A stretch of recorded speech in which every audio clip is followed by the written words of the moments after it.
Part of your work has been concerned with moving what you have called the conceptual ground of tourist studies, and we got an idea of what this means yesterday.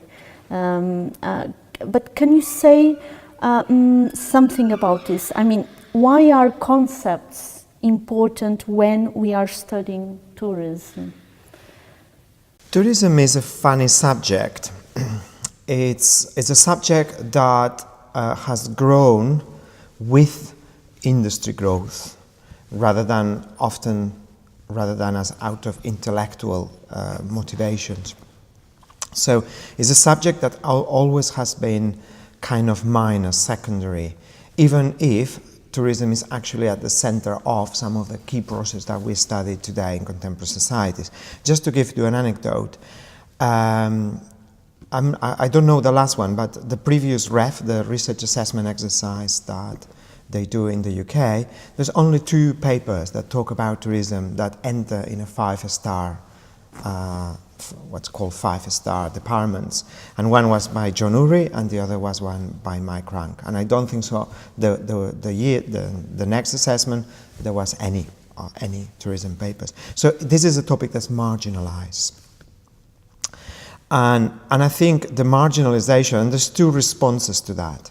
The first response is to say, we need to build our own scaffolding, our own theories, to make it to the world that this is a unique, important area, and we need to compete for the students, money, everything, with everybody other subjects. So you will have physics, and then you will have literature, and then you have tourism. And I think this is the wrong approach. I think that the right approach is to emphasize that tourism addresses some of the key concerns of contemporary societies, and in particular, and it's in this context that it makes sense to sort of establish a dialogue with post-structuralist theories and tourism, because I think there's a lot of direct, and at the center of this dialogue is indeed breaking one of the basics ideas of tourism, which is this binarism that is established between host and guest, between home and away, and all that kind of things. So I might have been a bit dispersed on this answer, but I think all these elements are interlinked. So concepts matter when you are studying any kind of topic, in social sciences. And tourism in particular, because it has this kind of marginalized status. Is that it? Yeah, concepts matter. What I'm trying to say, there has to be a conceptual answer to the problem of tourism, not just a growth answer. So to understand tourism is not a matter of just doing more research, it's doing a reconceptualization of the topic that places within the social science in the right way. Post-structuralism is a complex set of theories, which I'm not that skillfully familiar. That's partly why post-structuralism. There is, of course, practical reasons, because when I was in Durham, which is an absolutely excellent geography department, everybody was talking about this idea, so I took them and I just used them a little bit. And I was very lucky to have a reading group when I was in my first year, and I read everything and a bit more, and and that's where a lot of things coming from. So post-structuralism offers, I think, a much more bottom-up approach, a much more provisional, fluid, heterogeneous approach that recognizes that moves away from this notion of a structure. So rather than going down to see the deep structures of society, that places tourism as this kind of like moving away from an alienating world to the side of authenticity, rather than going down, is about saying there is no social life unless this is practice. So social life to happen has to be practice. The practice comes first rather than the structure. So it's the process of subjectification, it's the process of touristification, if you want to say it that way. It's the process that matters rather than the actual deeper structures. And that's the key move, I think, that I'm trying to do here. Okay, in your 2009, in 2009, you co-edited a book called Cultures of Mass Tourism Doing the Mediterranean in the Age of Banal Mobilities, which is a great title, where you made an appeal, and I quote, to take the cultures of mass tourism and Mediterranean tourists seriously. What did you feel was then lacking in research about mass tourism that prompted that appeal? That book is interesting, but I think it's not the contribution I'm more proud of, interestingly enough. And I don't think so. I haven't found yet the tone to talk about mass tourism, and in particular the Mediterranean. What I mean various things.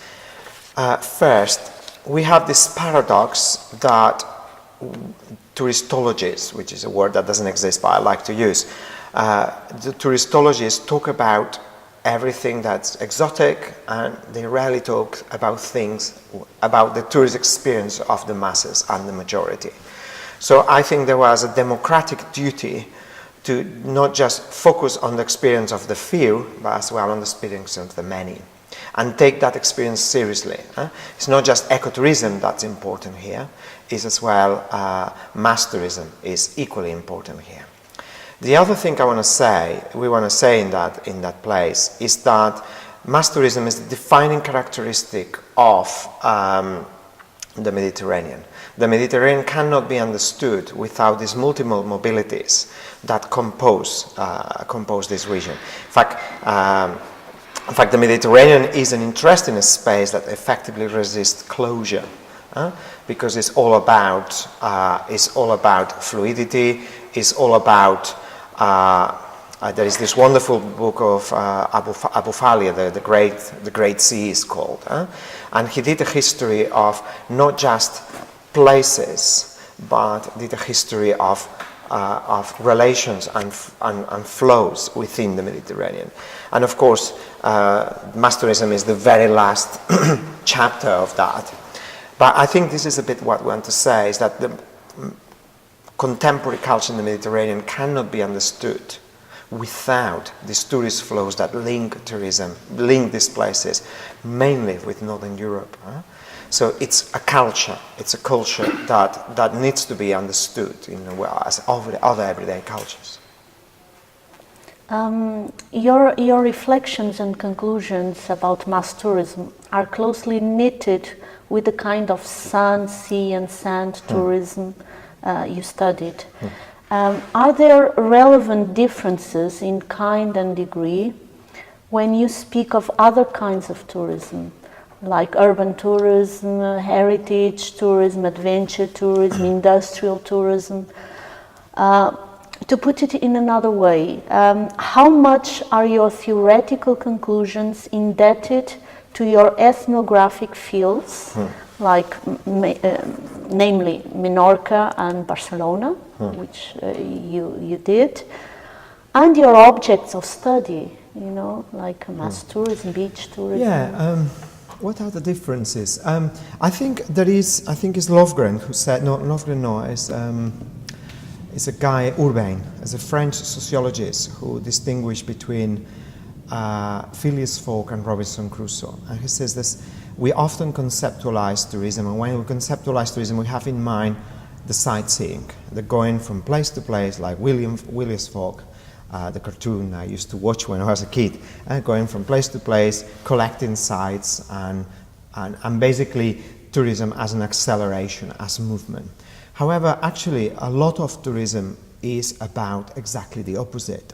We often, and I'm the first to do it, and I'm sure you might be as well doing it, we often go on holidays to actually exactly do the opposite, not moving, but actually bringing travel to a stop. So we go to our favorite beach, wherever it is, and we stay there doing nothing or trying to, and moving very little, going to the same beach every day.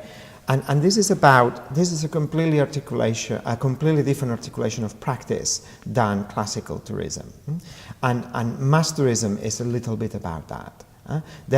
We often criticize mass tourism because they don't show any interest with the place. But they never meant to show any interest of the place. They are not there to explore the place. They are there to stop. And this stop is not happening anymore in the UK or whatever. It happens overseas. And we as locals do the same. You know, in Menorca as well. All of us have our own resort, and we go and we go to that beach every day, and we will not go to any other beach. We don't really explore. The other thing about this work on mass tourism, and links with another paper that I'm much more happy than this book, is the fact that is the sensualities of the beach. The beach cannot be understood just visually. It doesn't make sense to understand the beach visually.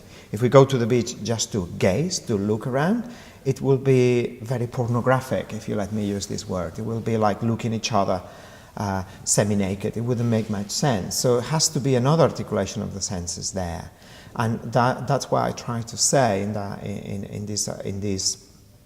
in my contributions that this articulation is much more haptic, is much more tactile, is based on the senses of touch, is about the sensualities of touch, in particular the notion of the caress, to being caressed by the sun and feel the sun, feel close to the sun and moving in the water, that kind of things.